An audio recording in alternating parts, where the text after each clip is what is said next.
Good morning, everyone. It is a beautiful day here in Florida. It's a little muggy, but comes with the territory. So today's topic might get me burned alive upside down, which is totally fine. I am totally okay with being burned alive upside down based on my opinion that men and women are different. So things have gotten so nutty in today's society that you can't even make a statement that men and women are different. And on the extremes, they're very different. Are there exceptions? Absolutely.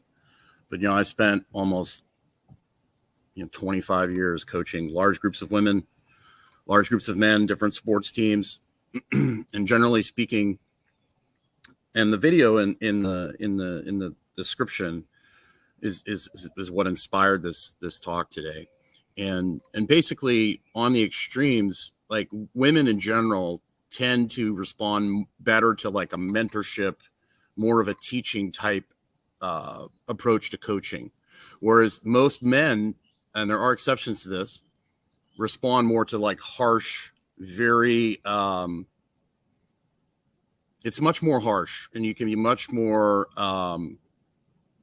critical, and actually you get a lot out of like digging at people, whereas women, if you do that, it doesn't necessarily work as well. There are exceptions to that, of course.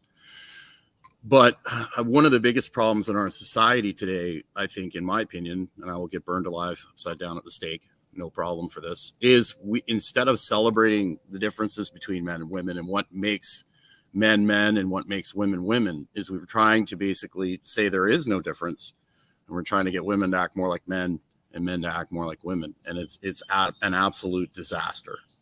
And so basically in this Instagram video that I shared, it talks about how we treat men with depression like we would treat a woman with depression, with, giving love and acceptance. It's okay. Everything's going to be all right. You're going to be, everything's going to be just fine. When really what men want is to be respected and to have a purpose and to have something to do, essentially. Right. And they give an example of these guys that were catatonic in World War II during the Battle of the Blitz, which catatonic basically means that you're in this state of like, you're just kind of like zoned out. Like you're sitting there and you're unresponsive. And during the Battle of Britain, obviously they were extremely short on manpower, extremely short on just men in general. And they had these massive fires, and they had no one to man the fire trucks. And so these guys that have been basically in a vegetative state, Rommel, stay here. Sorry. We have some people here helping us with cleaning the house, and they're afraid of dogs, and Rommel was going to go inside the house. But these guys that basically were catatonic and unresponsive, all of a sudden got up out of their beds, started manning these fire trucks. And the point was being, if a man has a purpose, if he feels like he has value, he will crawl over broken glass. And I've seen that time and time again. And this also goes for education as well.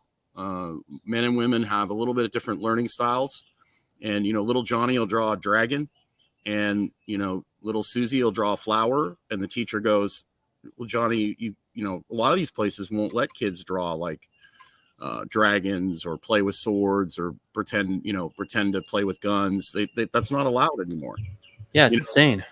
It's nuts. So it's totally crazy. Hello, everyone. Good morning. To make these little boys act like little girls, and there's and then people complain that there are no men. Yes, that is correct. It's the darndest thing. Yes, and a lot of the women burn me upside down at the stake, become the men that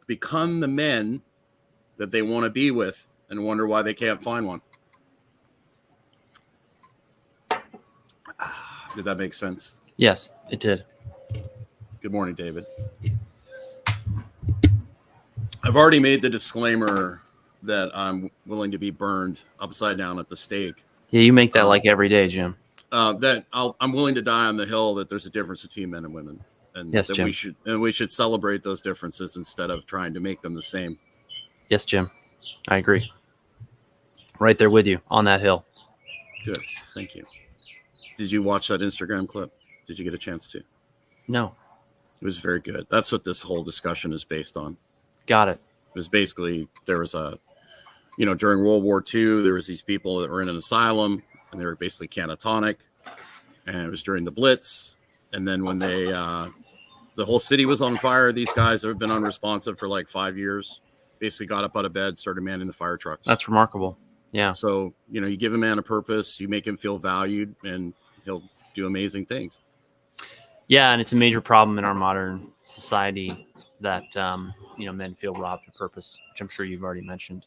But we see this clinically, and the reality is, and this comes back to something that we talk about a lot, which is that your mindset matters, your thinking matters, how you feel about yourself and your environment and your life matters. All these things are really important, and one of the things that people do is they just continue soldiering on through life in the society that is teaching them basically how to be dysfunctional. It's driving these dysfunctional patterns of behavior, of interrelational dynamics. We see it in the dating scene and romantic relationships. We see it in family dynamics. We see it in society at large. Simple things like friendships, acquaintances, business relationships. And the problem with this is that it gradually wears people down. And one of the most important things that you can do is find people in your life who are actually going to help you create the appropriate relationships with other people that you need, which starts with having the appropriate mindset and thinking about those relationships. And that's the difference between, coaching and practicing medicine, is that and this is part of why I stopped practicing medicine as much as I was. I mean, I used to just do one-on-ones day in and day out, morning to night. But the reality is that people didn't need me to doctor them as much as they needed me to help them understand why they were sick in the first place, in terms of their relationships, in terms of how they were functioning in society. I've had more than one person whose labs looked atrocious, and I'm quite sure it's because not of anything intrinsic to them, but their job. And I've seen so many people over the years who were very ill, and I talked to them about how they feel about their work, and they hate it.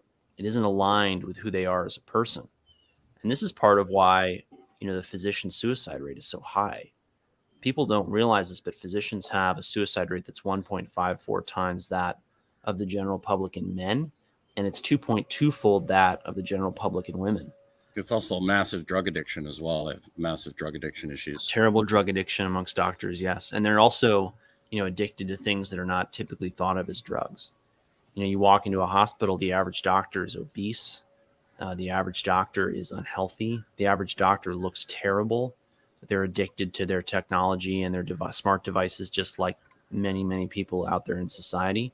They're very unhealthy people, and they have a sick mindset about, frankly, what they do. And it's been inculcated in them through their residency training programs, their medical school experiences, and then the practice of medicine itself, which is all about turning the patient into a perpetual customer who comes back time and time and time again. And the system is set up to extract the maximum amount of money from them over the course of their life, rather than create healthy, robust individuals who are able to remain so healthy and well that they don't need medical care. And we just, like I said, we see this over and over and over again. It's why I stepped out of that system and started taking care of patients on my own, with my own way of doing things, and focusing on prevention and focusing on really the kind of care that I always wanted as a patient myself, which centers around how can I be the healthiest, most robust, most resilient version of myself. That's not a very good business model. Well, it's funny, right? We joke about that, but I think it's not a good or a bad business model. It's just people are so unused to it, right, that they're ready to go spend thousands of dollars on plastic surgery or thousands of dollars on an executive physical. And I offer an executive physical, for the record, and it's a great physical, but not everybody can afford it, and a lot of people don't need it. Or I shouldn't say they don't need it, but they can get what they need. They have a lot of low hanging fruit they can take care of before they need to get into that kind of stuff. Exactly. And one of the biggest things I see, I think, with the downfall of men in our society is the glorification of the college degree. And basically telling people that are plumbers, that are welders, that are tradespeople, that is not a good path. So we've pushed all these people into college, into these degrees that really don't have much function. If you want to be a doctor, you want to be a lawyer, that sort of thing. But a lot of these degrees don't really have any value, right? Whereas we don't have any kids going into the trades. And so we kind of crap on them, the blue collar guys, the guys that basically make society run. Without the guys working the power lines and doing all the phone stuff and the paving the roads, we wouldn't have a functional society. And we've kind of poo-pooed on that, and we've glorified, getting in a massive amount of student debt to get a degree that you're going to spend the rest of your life paying off a student loan. And then you're basically put yourself in a situation, you've got a couple $100,000 worth of student loan debt. And then you're basically, the government is buying votes because they're gonna forgive your debt. Vote for me and I'll forgive your debt for you. It's created just a mess, and so I think that's a big part of taking purpose away from men is basically not having respect and valuing these traits. Absolutely. No, I think that's a huge part of it. But I also think it's a society has been created where the money flows to people whose labor really doesn't provide any serious value.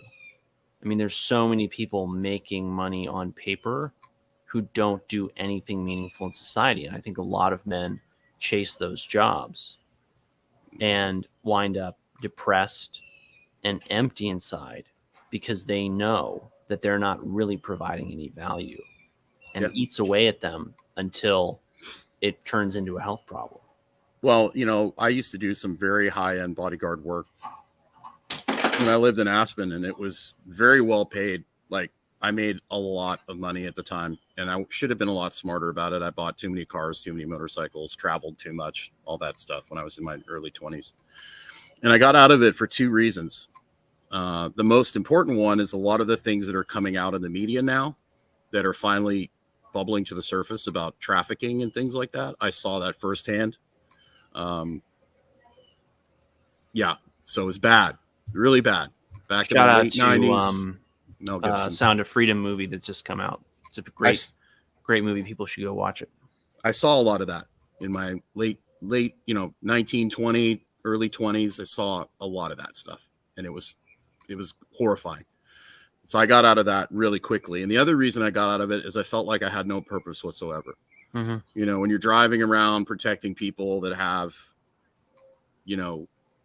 tons and tons of money. Mm-hmm. And then a big part of the problem with the industry at the time is there was some billionaires that hired people to kidnap their kids so they could collect the insurance money on them. And a bunch of people ended up getting killed because of it. And so I was like, I can't do this. I'm making a ton of money, but I don't feel like I'm actually providing any value to anyone. And I worked in Aspen at a 5-star hotel, and I was making obscene amounts of money, but I didn't feel like I was helping anyone. And that's when I transitioned back over to, being a strength and conditioning coach, where I didn't make as much money, but at least I felt like I was making a difference in people's lives. And there's a huge value in that beyond dollars, right? Absolutely. Yeah. Right. Absolutely. Yeah. And it comes back to because it spills over. We feel a stress when we don't feel like we have a purpose, like we have something that we're not being fulfilled by our work. And as we feel that stress, we seek to numb that pain or alleviate that stress. And that's where men fall into bad habits. And that's why that and the availability of bad habits in our society. I mean, if you think about, like cigarettes, several generations ago were much less available. So we didn't have a huge smoking problem. Then the cigarette became industrialized and very commoditized. And then it became extremely widespread. And then, of course, people figured out it was really bad for them as they're doing. Well, and it used to be promoted technology and wireless technology now. It used to be promoted as healthy by doctors. Isn't that amazing? That's one reason why. Was great stress management. Right, and that's one of the reasons why trusting doctors blindly is very unwise. they've endorsed some of the worst product ideas in the history of the world. And they're very wrong about a lot of the products that they're recommending right now, without naming any specific products. Well, and the thing is too, with our society, what do you do when you have hundreds of thousands of men that don't have a family, they don't have a purpose? You get them hooked on weed and porn, and that's basically it. You've got tens of thousands of men that sit in their basements all day, game, watch pornography, and smoke weed, and that's basically, we've got this whole lost generation of men that are in their parents' basements, and it's not good. No, I agree. And the key to breaking out of that, if you are watching this and you're stuck in that loop, is get outside, like get some sun in your life, get off the screens. And it's going to hurt and it's going to suck for a while, and then find something you really like doing besides playing video games. Or if you're going to play video games, at least, I had a kid come to me years ago who literally his parents were like, you got to convince him to stop playing these games. And I started talking to him, and they wanted him to play sports, and he really didn't want to. So I talked to him for a while. I talked to his parents, and this was way before like these gaming YouTube channels and stuff.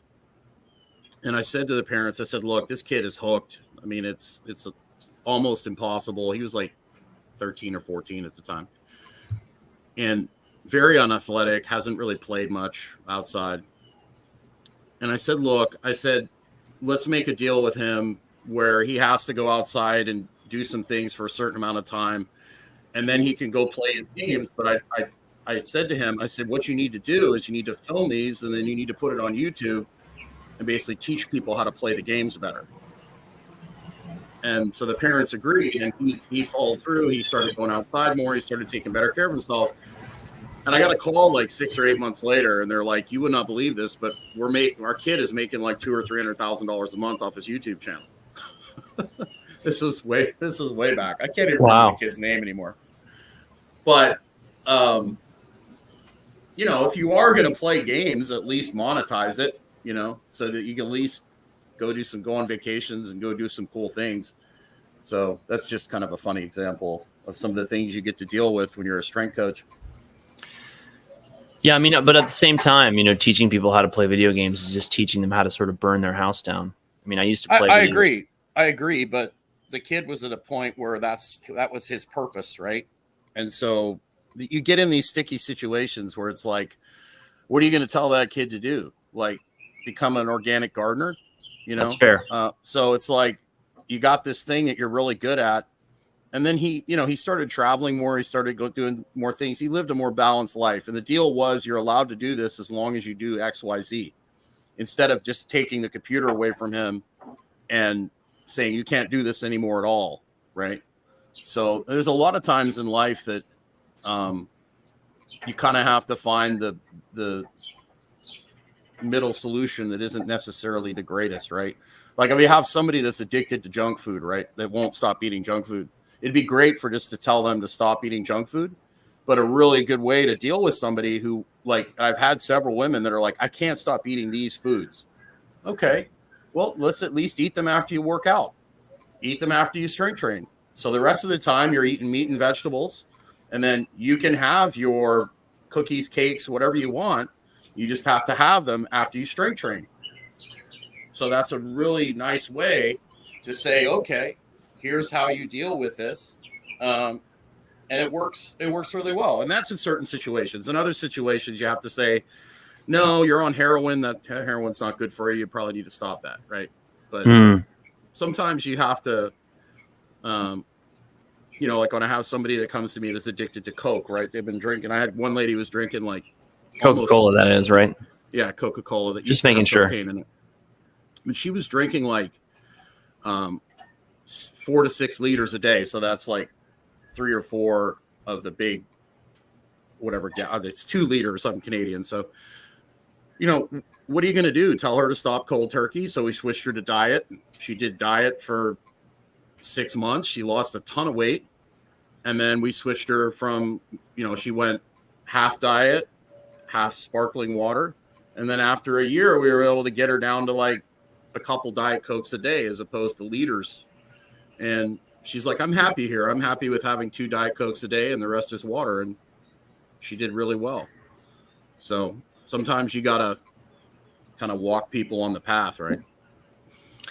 Yeah. And it's obviously, it's so interesting working with different people with different mindsets and different preparedness levels for change, and that's a big part of figuring out how you're going to work with somebody. Mm-hmm.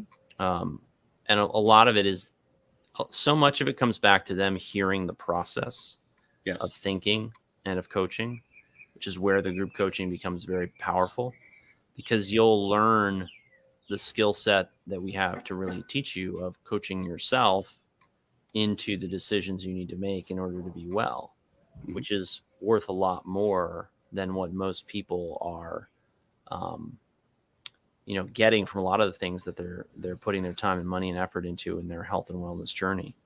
A lot of people are going to, say, the gym, and they're, relying on some beat down workout to keep them healthy and well. And they may, we see this over and over again, that keeps them in the body composition that they want for a certain period of time, but then they come to us and they're metabolically broken and they have lots of nutritional deficiencies. I just saw a lab come back yesterday on somebody's hair, and their mineral ratios are terrible. And they have a bad pattern called a 4 lows pattern, which is, and for people who don't know, I'm doing a hair tissue mineral analysis webinar at the end of the month with a guy named Clark Engelbert. We're going to talk about the science, the discipline, and how to get people well by looking at their minerals and balancing their minerals through the context of their hair. And there's a link for that in my link tree, which should be in the description of this video. But, his pattern is one that shows me that he's totally exhausted, and then he's got to really change both his lifestyle and how he's thinking about his life, and then increase a lot of the minerals in his diet and take some targeted key supplements. But, the thing is, he's the kind of person who used to be just signing up to be a medical patient of mine, which obviously he is because he got some lab testing. But the people who sign up for testing and don't follow through with coaching get the worst results. And it's because I'm not able to spend the time with them to help them understand all the different nuances. And they don't hear me going through the same problems they have with other people on a group coaching call. Yep. And that's the key, is really getting to know the person, getting to know the client, and not imposing my will on them, but understand the principles that I've learned over the years that get people better, and helping them figure out how they can basically bring some of those principles into their life. Right. And that's that takes time. And a lot of times it takes education. You have to educate the client. You just can't do that in like 1 session or 2 sessions. It has to be an evolution over time, right? And I think a lot of times too, people get caught up in, I'm going to lose 10 or 15 pounds, or I'm going to fix my blood pressure or whatever.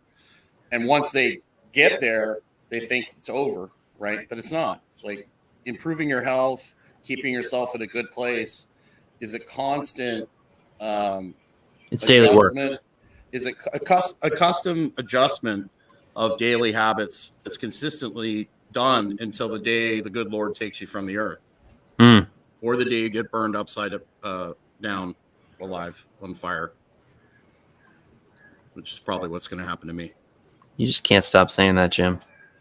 Just saying, it's getting to that point, unfortunately.